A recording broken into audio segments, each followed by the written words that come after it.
start with a quote here. Kevin Durant said, marijuana is marijuana. It's not harmful to anybody. It can only help and enhance and do good things. I feel like it shouldn't even be a huge topic around it anymore. Now, he said that on All the Smoke with Steven Jackson and Matt Barnes.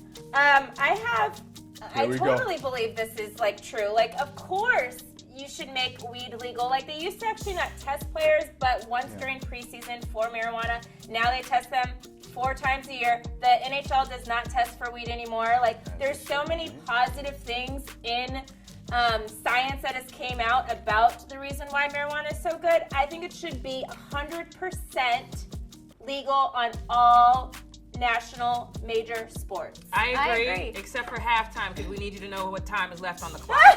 You know how bad Derek would be? As long as it's not affecting your game, I don't think it should matter. It wouldn't, and it wouldn't affect anything. Yeah. And I think there's difference. I think they always look at the players that are actually really, like, high. There's actually nothing that actually really addicts you to marijuana. Right. People get addicted to the nicotine that's in the cigar or whatever, when they're, like, smoking a blunt or something. It's not addictive. You could actually not do the THC if you don't want to, and just, like, do the CBD part of it. Like, but that's actually.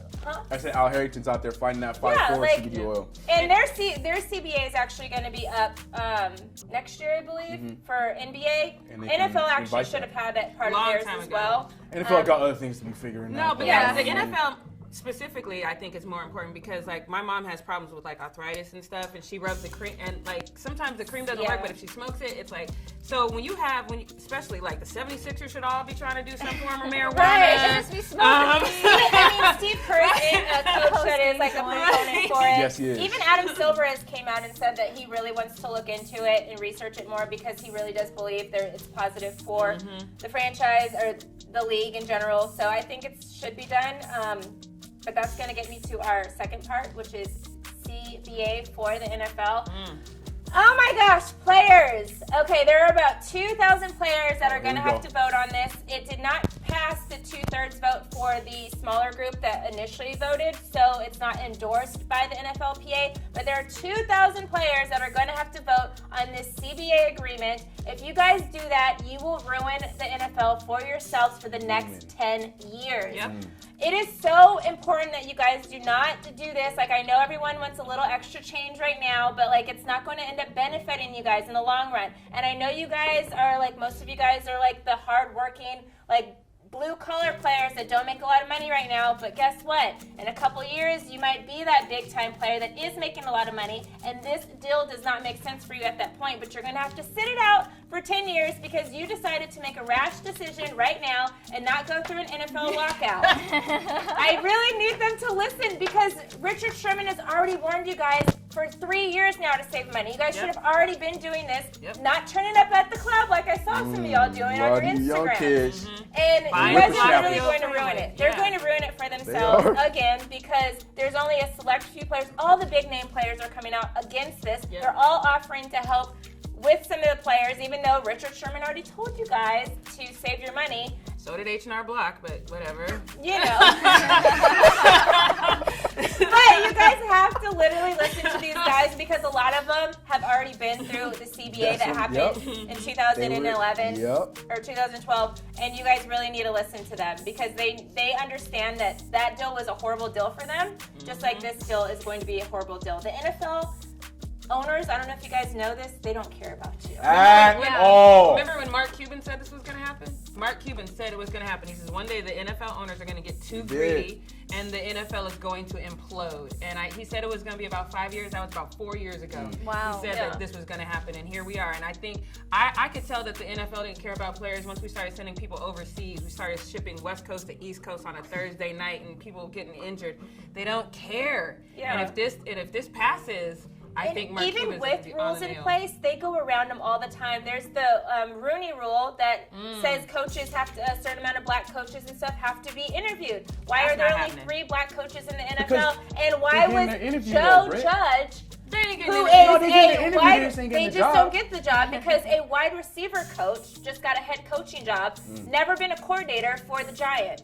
And you're telling me there's not qualified black defensive and offensive coordinators in the league to be head coach that also tried to interview for that job. This is what happens when they you don't care. have They go around rules. ownership. There's not diversified ownership, so but you can't expect the it league to be does different. not. The league cannot survive without the players. And once the players realize that and take that into themselves and be like, hey, guess what, guys? You can't make any money if we don't go to the game. But you know why that's not going to happen? We don't play in the games. You know why that's not going to happen? Because all those bottom tier players don't. They just want their because you're extra getting all these $10,000 a week that come from nothing. A lot of these kids, and you don't have like the what was his name? That's not in the, Johnny Manziel. That he come from old money. That's not the norm. You get all these kids. Look at Josh Jacobs' commercial for crying out loud. They're Talking the about first he's one to homeless go as to a kid. college. Yeah, they was man. homeless, and so people will hear you. I know that if there's an NFL player watching right now, he's like, I hear you, but yeah. You know what I mean? Know your worth, baby boy. Know your worth. Hey, because the NFL is signing a new TV deal in 2022. Your and money's you guys coming. are going to be really upset about that money that Yes. they get that will not go into your guys' That's pocket. a fact. XFL is just going. Yeah, they're like, Somebody just said NFL players can be replaced by XFL players. They better sign ASAP. XFL is doing their thing. Hey, shout out to Lil Cugs out here giving you some love, saying she just hit us with the combo breaker. Right? We're out here just going with the combo breaker. Left, right. I feel like that's totally true, though, because if you have the NBA veterans who have, or I mean the NFL veterans who have the foresight to see how this could affect the younger players in the future, it's so important for you to not be short-sighted in these types of situations. But money, when you come from nothing and you build on something, your vision real short. That's what I've been trying to tell people. And that's up to the veterans to get to these young kids, like Marquise Pouncey was saying. Like, you got to go and talk to your boys, and it has to be Aaron Rodgers said the same thing. Go talk to whoever your representative is. The allure of money can be extremely compelling, but ultimately you have to think about yourself in the future. That's what's the most You're also speaking for a 23, 24-year-old. They're not thinking that. You know what I mean? But when you have an old person at the top, an older person saying, listen, this is not a good move. When's the last time you heard some kid go, you know what, I'm going to really listen to that old guy because he's got... And it's not even that big. You guys, they're still in the same locker room. They're still playing on the same team. They're like, we've been through this already. Like, we're trying to not only help us get money, but help you guys get money. And especially like we were talking about before, the NFL doesn't have lifetime insurance. Right. There's so many other little things that they're thinking of. The average NFL career is 3 years. So it's like, if you want to get those little things that actually will almost immediately affect a lot of people, especially that 17-game season, there's going to be a lot more injuries now, especially with the playoffs added to extra playoff games. So a lot of you young players might not even make it to next season to play again. And if you don't have your pensions in place or life or insurance for your whole life or whatever, those really affect you, like huge. Yeah, I agree. I pray that they Britt stakes. They listen. But any day now, we should hear the vote to see what they for this CBA to go through. Yeah, for the CBA to go through. Hopefully it's not. Hopefully they end up going into a lockout or renegotiations. And a real lockout, not that lockout that lasts. You got to put some pressure on, because that's the thing. These owners speak money. They don't speak your need. They speak money.